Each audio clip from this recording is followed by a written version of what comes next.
Hi friends, welcome to my channel. ನಾನಿವತ್ತು ಗರ್ಗರಿಯಾಗಿರುವಂಥ ರಾಗಿ ದೋಸೆನ ಹೇಗೆ ಮಾಡೋದು ಅಂತ ತೋರಿಸ್ತಿದ್ದೀನಿ. ಇನ್ಸ್ಟಂಟಾಗಿ 5 ನಿಮಿಷದಲ್ಲೇ ರಾಗಿ ದೋಸೆ ಮಾಡ್ಬೋದು. ಅಕ್ಕಿ ಹಿಟ್ಟು, ಗೋಧಿ ಹಿಟ್ಟು ಏನು ಬಳಸ್ದಲೇ, ಯಾವುದೇ ಬೇಳೆ ಕೂಡ ಬಳಸ್ದಲೇ ನಾವು ಬರೀ ರಾಗಿ ಹಿಟ್ಟಿಂದ ಹೇಗೆ ದೋಸೆ ಮಾಡೋದು ಅಂತ ತೋರಿಸ್ತಿದ್ದೀನಿ.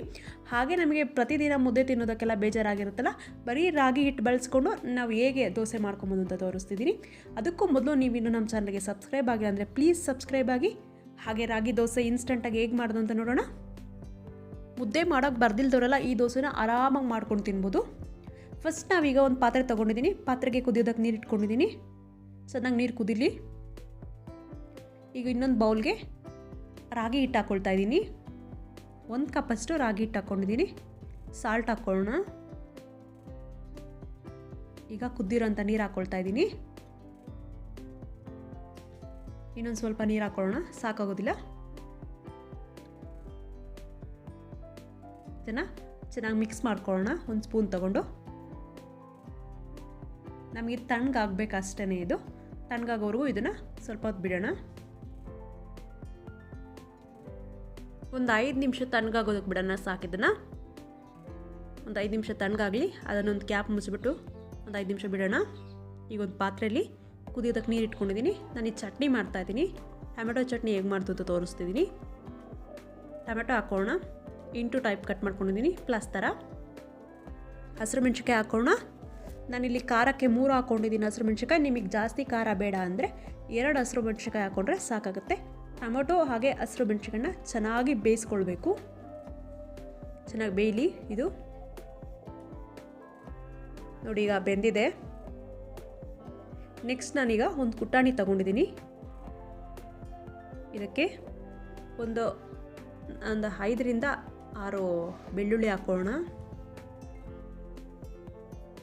ಕೊತ್ತಂಬರಿ ಸೊಪ್ಪು ಹಾಕ್ಕೊಳ್ತೀನಿ ಸ್ವಲ್ಪ. ಹಸಿರು ಮೆಣಸಿನ್ಕಾಯಿ ಬೇಯಿಸ್ಕೊಂಡಿರ್ತೀವಲ್ಲ, ಅದನ್ನು ಬೆಂದಿರೋಂಥ ಹಸಿರು ಮೆಣಸಿನ್ಕಾಯಿ ಹಾಕೊಳ್ಳೋಣ. ಸ್ವಲ್ಪ ಸಾಲ್ಟ್ ಹಾಕ್ಕೊಂಡು ಕುಟ್ಕೊಳ್ತಾ ಇದ್ದೀನಿ. ಚೆನ್ನಾಗಿ ಕುಟ್ಕೊಳ್ಳೋಣ. ಫೈನಾಗಿ ಆಗಬೇಕು. ನಾನಿಲ್ಲಿ ಕುಟ್ಟಾಣಿಲಿ ಕುಟ್ಕೊಳ್ತಾ ಇದ್ದೀನಿ. ನೀವು ಬೇಕಿದ್ರೆ ಮಿಕ್ಸಿಲೇ ಮಾಡ್ಕೊಬೋದು. ಇದನ್ನು ಬೇಗ ಆಗಿಬಿಡುತ್ತೆ. ಒಂದ್ಸಲಿ ಈ ಥರ ಗ್ರೈಂಡ್ ಮಾಡಿದ್ರೆ ಸಾಕಾಗತ್ತೆ. ಚೆನ್ನಾಗಿ ಕುಟ್ಕೊಳ್ಳೋಣ. ಈ ಥರ ಮಾಡಿದ್ರೆ ಟೇಸ್ಟ್ ತುಂಬ ಚೆನ್ನಾಗಿ ಬರುತ್ತೆ ಅಂತ ನಾನು ಈ ಥರ ಮಾಡ್ತಿದ್ದೀನಿ. ನಿಮ್ಮ ಟೈಮ್ ಇಲ್ಲ ಅಂದರೆ ಗ್ರೈಂಡ್ ಮಾಡ್ಕೊಂಡ್ರೆ ಆಗುತ್ತೆ. ನೋಡಿ, ಈ ಥರ ಪೇಸ್ಟ್ ಮಾಡ್ಕೊಂಡಿದ್ದೀನಿ. ನೆಕ್ಸ್ಟ್ ನಾನು ಇದಕ್ಕೆ ಬೆಂದಿರೋಂಥ ಟೊಮೆಟೊ ಹಾಕ್ಕೊಳ್ತಾ ಇದ್ದೀನಿ. ಇದನ್ನು ಕುಟ್ಕೊಳ್ಳೋಣ. ತುಂಬ ಚೆನ್ನಾಗಿ ಬರುತ್ತೆ ಟೇಸ್ಟ್. ಇದು ಬೇಗ ಕೂಡ ಸ್ಮ್ಯಾಶ್ ಆಗಿಬಿಡುತ್ತೆ ಟೊಮೆಟೊ ಕೂಡ. ನೋಡಿ, ಆಗಿದೆ ಇದು. ಇದನ್ನೊಂದು ಬೌಲಿಗೆ ತೆಗೆದಿಟ್ಕೊಳ್ತಾ ಇದ್ದೀನಿ. ನೋಡಿ, ಇಷ್ಟ ಆದರೆ ಸಾಕು. ದೋಸೆ ಜೊತೆ ಸೂಪರ್ ಆಗಿರುತ್ತೆ ಕಾಂಬಿನೇಷನ್ ಇದು.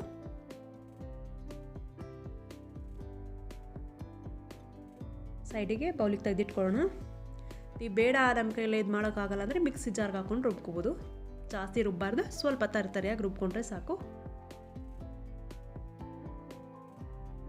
ಸಿಪ್ಪೆ ಎಲ್ಲ ತೆಗೆದು ಸೈಡ್ಗೆ ಇಡ್ತಾಯಿದ್ದೀನಿ ನಾನು.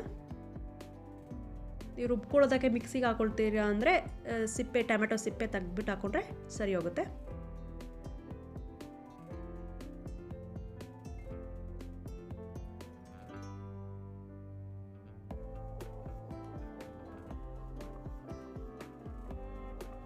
ನೋಡಿ, ಇದು ರೆಡಿ ಇದೆ. ಈಗ ಟೇಸ್ಟ್ ಅಂತೂ ಸೂಪರ್ ಆಗಿರುತ್ತೆ. ದೋಸೆ ಜೊತೆ ಸಖತ್ ಕಾಂಬಿನೇಷನ್ ಇದು. ನೆಕ್ಸ್ಟ್ ನಾವೀಗ ದೋಸೆ ಹಿಟ್ಟು ಕಲಿಸ್ಕೊಳ್ಳೋಣ. ನೋಡಿ, ಇದು ಫುಲ್ ತಣ್ಣಗಾಗಿದೆ. ನಾವು ಕಲಿಸ್ಕೊಳ್ಳೋಕ್ಕಾಗೋ ಥರ ತಣ್ಣಗಾದರೆ ಸಾಕು ಅಷ್ಟೇ. ಸ್ವಲ್ಪ ನೀರು ಆ್ಯಡ್ ಮಾಡಿಕೊಂಡು ಕಲಿಸ್ಕೊಳ್ಳೋಣ. ನಾವು ಇದು ಕಲಿಸ್ಕೋಬೇಕಾದ್ರೆ ಸ್ವಲ್ಪ ನೀರು ಆ್ಯಡ್ ಮಾಡಿಕೊಂಡು ಕಲಿಸ್ಕೊಂಡ್ರೆ ನಮಗೆ ಗಂಟು ಥರ ಆಗೋದಿಲ್ಲ. ನಿಮ್ಮ ಕೈಯಲ್ಲಿ ಕಲಿಸ್ಕೊಳ್ಳೋದಕ್ಕಾಗಲಿಲ್ಲ ಅಂದರೆ ನೀವು ಸೌಟಲ್ಲಿ ಕೂಡ ಕಲಿಸ್ಕೋಬೋದು.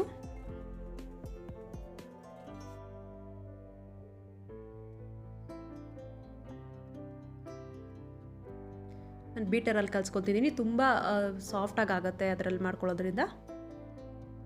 ಚೆನ್ನಾಗಿ ಬೀಟ್ ಮಾಡ್ಕೊಳ್ಳೋಣ. ಸ್ವಲ್ಪ ಒಂದು 2 ನಿಮಿಷ ಮಾಡಿಕೊಂಡ್ರೆ ಸಾಕು, ನೀಟಾಗಿ ಅದು ಆಗುತ್ತೆ.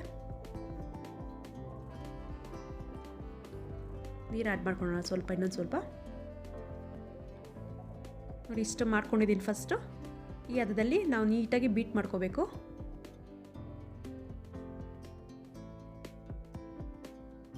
ನಾವು ಫಸ್ಟು ನೀಟಾಗಿ ಗಂಟೆಲ್ದಂಗೆ ಬೀಟ್ ಮಾಡಿಕೊಡ್ರೆ ದೋಸೆ ಕರೆಕ್ಟಾಗಿ ಬರುತ್ತೆ.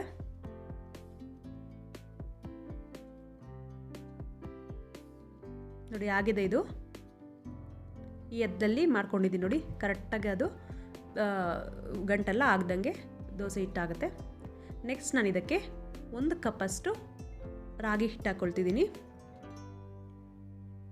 ಚೆನ್ನಾಗಿ ಮಿಕ್ಸ್ ಮಾಡ್ಕೊಳ್ಳೋಣ ಅದನ್ನು. ನೀವು ರಾಗಿ ಹಿಟ್ಟನ್ನ ಡೈರೆಕ್ಟಾಗಿ ಈ ಥರ ನೀರಲ್ಲಿ ಕಲಿಸ್ಕೊಂಡು ಮಾಡೋಕ್ಕೆ ಹೋದರೆ ದೋಸೆ ಬರೋದಿಲ್ಲ ಯಾವುದೇ ಕಾರಣಕ್ಕೂ. ಅದು ಬಂದ್ರೂ ತೆಳ್ಳಗೆ ಬರೋದಿಲ್ಲ, ದಪ್ಪ ದಪ್ಪಗೆ ಬರುತ್ತೆ. ಚೆನ್ನಾಗಿ ಮಿಕ್ಸ್ ಮಾಡ್ಕೊಳ್ಳೋಣ.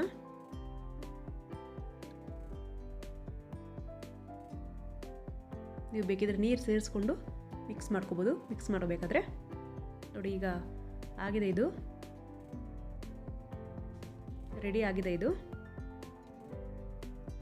ಈ ಹದದಲ್ಲಿದ್ದರೆ ದೋಸೆ ಕರೆಕ್ಟಾಗಿ ಬರುತ್ತೆ. ಇನ್ನೊಂದು ಸ್ವಲ್ಪ ನಾನು ನೀರು ಆ್ಯಡ್ ಮಾಡ್ಕೊಳ್ತಿದ್ದೀನಿ. ತೆಳ್ಳಗೆ ಗರ್ಗರಿ ಹಾಕಬೇಕು ಅಂದರೆ ಸ್ವಲ್ಪ ನೀರು ಹಾಕ್ಕೊಟ್ರೆ ತೆಳ್ಳಗೆ ಗರ್ಗರಿಯಾಗಿ ಬರುತ್ತೆ. ನಮಗೆ ಬೇಡ ನಾರ್ಮಲಾಗಿ ದಪ್ಪಗೆ ಇರಲಿ ಅಂತ ಅಂದರೆ ಸ್ವಲ್ಪ ಗಟ್ಟಿಯಾಗಿ ಮಾಡಿಕೊಟ್ರೆ ಸಾಕಾಗುತ್ತೆ.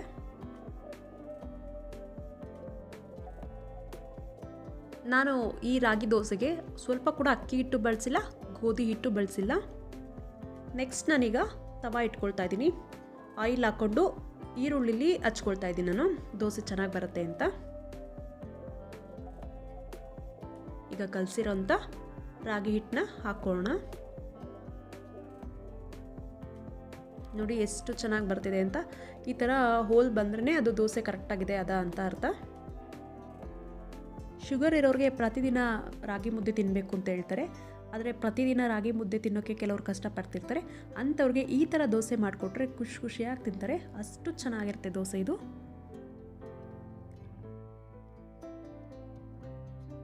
ಆಯಿಲ್ ಹಾಕ್ಕೊಳ್ಳೋಣ 1 ಸ್ಪೂನಷ್ಟು. ನೋಡಿ ಆಗಿದೆ. ಈಗ ಇದನ್ನು ತಿರುಗಿಸ್ಕೊಳ್ಳೋಣ. ನಿಮಗೆ ಗೊತ್ತಾಗ್ತಿದೆ ಅನಿಸುತ್ತೆ ಎಷ್ಟು ತೆಳ್ಳಗೆ ಬಂದಿದೆ ಅಂದರೆ. ನಮಗೆ ಅಕ್ಕಿ ಹಿಟ್ಟು ಗೋಧಿ ಹಿಟ್ಟೆಲ್ಲ ಮಾಡಿಕೊಂಡ್ರು ದೋಸೆ ಇಷ್ಟು ತೆಳ್ಳಗೆ ಬರೋದಿಲ್ಲ. ನೋಡಿ ದೋಸೆ ರೆಡಿ ಆಗಿದೆ. ಈಗ ಮಸಾಲೆ ದೋಸೆ ಹೇಗಿರುತ್ತೋ ರಾಗಿ ಮಸಾಲೆ ದೋಸೆ ಸೇಮ್ ಟೇಸ್ಟೇ ಇರುತ್ತೆ, ಅಷ್ಟೇ ಗರ್ಗರಿ ಆಗಿರುತ್ತೆ. ನಾವು 1 ಟೈಮ್ ಆದರೂ ಕೂಡ ನಮ್ಮ ಊಟದಲ್ಲಿ ರಾಗಿ ಬಳಸಬೇಕು ಅಂತ ಹೇಳ್ತಾರೆ. ಡಯಟ್ ಮಾಡೋ ಅಂಥವ್ರಿಗೆ, ಶುಗರ್ ಇರೋ ಅಂಥವ್ರಿಗೆ ರಾಗಿ ಅಂತೂ ಪ್ರತಿದಿನ ಬೇಕೇ ಬೇಕು. ಇದರಲ್ಲಿ ವಿಟಮಿನ್ ಇ ಹಾಗೆ ವಿಟಮಿನ್ ಡಿ ಇರುತ್ತೆ. ಆರೋಗ್ಯ ಕೂಡ ತುಂಬ ಒಳ್ಳೆಯದು ಇದು. ವೆಯ್ಟ್ ಲಾಸ್ ಮಾಡೋರಿಗೆ, ಶುಗರ್ ಇರೋರಿಗಂತೂ ತುಂಬ ಒಳ್ಳೆ ರೆಸಿಪಿ ಇದು. ನೋಡೋಲ್ಲ, ಇವತ್ತಿನ ನನ್ನ ಈ ಟೊಮೆಟೊ ಚಟ್ನಿ ದೋಸೆ ರೆಸಿಪಿ ನಿಮ್ಗೆ ಇಷ್ಟ ಆಗಿದರೆ ಪ್ಲೀಸ್ ವೇದಾ ಚೇತನ್ ರೆಸಿಪಿಗೆ ಸಬ್ಸ್ಕ್ರೈಬ್ ಆಗಿ ಸಪೋರ್ಟ್ ಮಾಡಿ. ಹಾಗೆ ನನ್ನ ವಿಡಿಯೋಗೆ ಲೈಕ್ ಮಾಡಿ, ಶೇರ್ ಮಾಡಿ, ಕಮೆಂಟ್ಸ್ ಮಾಡಿ. ನೀವಿನ್ನು ಚಾನಲ್ಗೆ ಸಬ್ಸ್ಕ್ರೈಬ್ ಆಗಿಲ್ಲ ಅಂದರೆ ಪ್ಲೀಸ್ ಸಬ್ಸ್ಕ್ರೈಬ್ ಆಗಿ. Thank you for watching my videos. Bye bye.